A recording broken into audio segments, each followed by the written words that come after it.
우리 박춘홍 성도님 나와서 부부의 삶을 통해서 느낀 거 함께 나누도록 하겠습니다. 큰 박수로 환영을 해주십시오. 다시 들어가십시오. 큰 박수로 환영을 해주시기 바랍니다.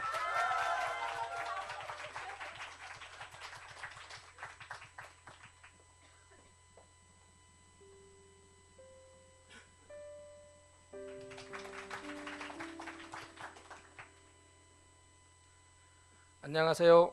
베트남 목장 목부 박춘홍입니다. 부부의 삶 은혜 가운데 마치고 간증을 시작하겠습니다.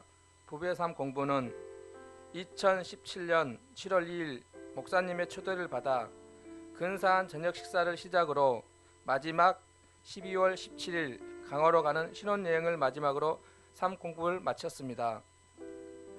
7월 2일 주일 오후에 목사님께서 저에게 저녁 식사 초대 카톡을 보내셨습니다.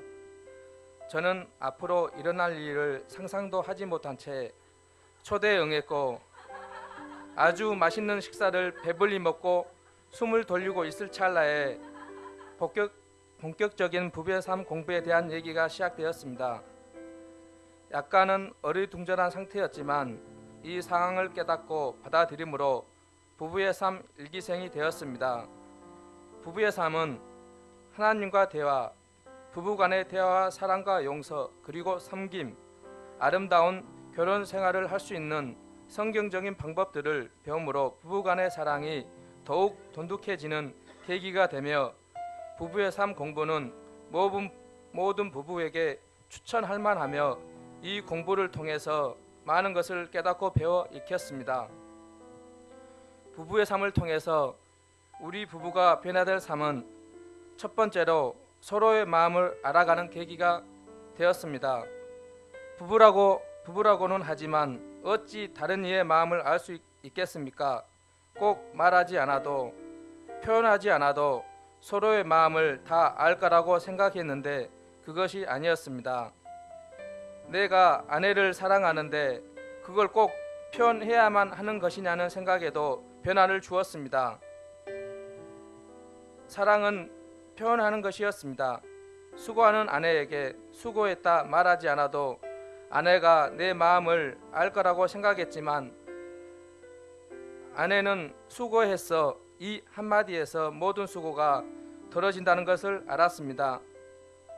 아내의 사랑의 언어는 칭찬, 즉 말이었습니다.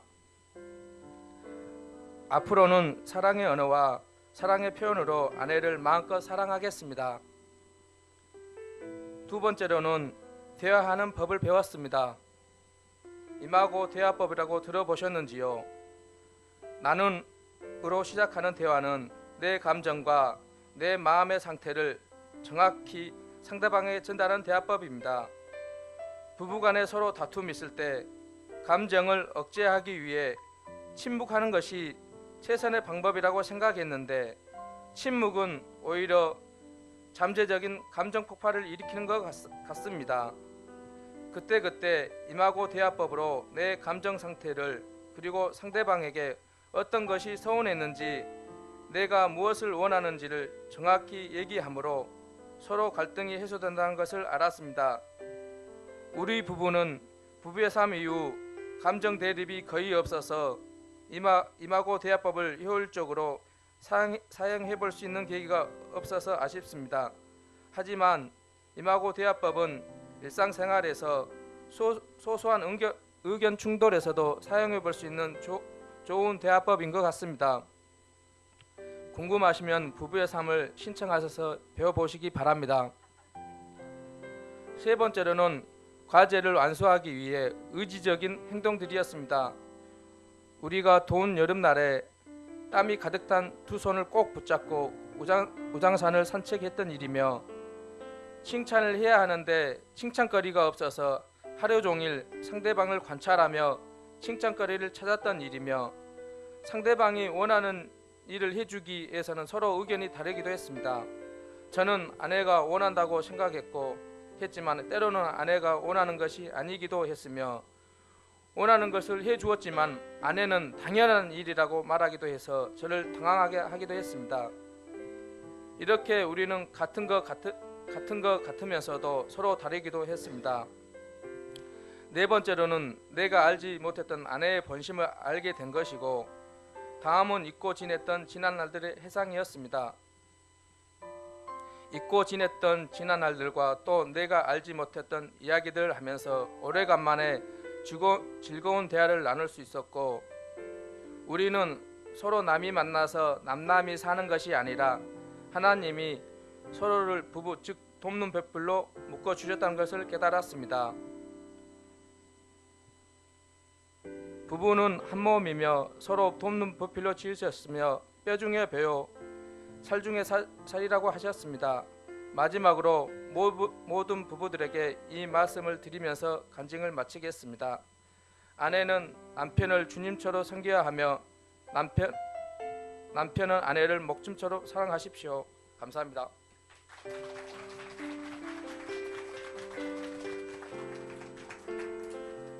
네. 박준욱 성도님 교회 나온 지 몇 개월 됐죠?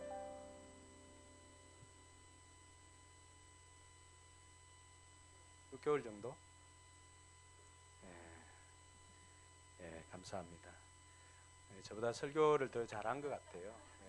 마지막 그 한마디 꼭 기억하고 여러분들이 이 부부의 삶, 행복한 부부의 삶 살기를 원한다면 생명의 삶 과정을 먼저 수료하셔야 됩니다. 생명의 삶은 3월 첫 주에 개강이 됩니다.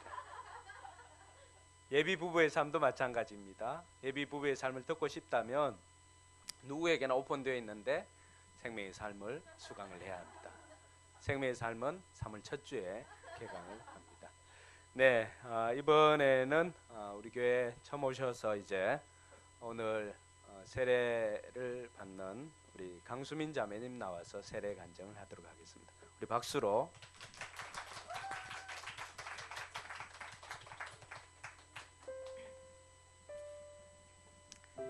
안녕하십니까. 저는 베트남 목장의 목원 강수민입니다. 제일 먼저 저와 재영이 그리고 재영이 아빠를 여기까지 따뜻하게 손잡고 이끌어주신 하나님께 감사드립니다. 교회에 나온 지 한 달 조금 넘었지만 포커스 교회 따뜻함에 한 주 한 주 즐겁게 재영이와 잘 나오고 있습니다. 집 근처 교회를 몇 군데 가보았지만 차가운 느낌만 받아서 계속 미루기만 했습니다. 그러던 와중에 막내 형님이 우리 가족을 초대해 주셨고 나와보니 그전 교회 분위기와 달리 참으로 포근하고 낯설지 않은 친근함에 매료되었습니다. 이렇게 인연이 되려고 그렇게 다른 곳이 불편했나 봅니다. 가정교회라는 것이 무엇인지 몰랐지만 최영기 목사님의 좋은 말씀을 듣고 참으로 우리 가족에게 딱 맞춤이구나 라는 걸 느꼈습니다. 재영이도 맨 처음에는 낯설어 했지만 저보다 더 뛰어난 적응력으로 재밌게 형 누나들과 소통하고 기도하는 모습에 나오길 잘했다는 생각이 들었습니다.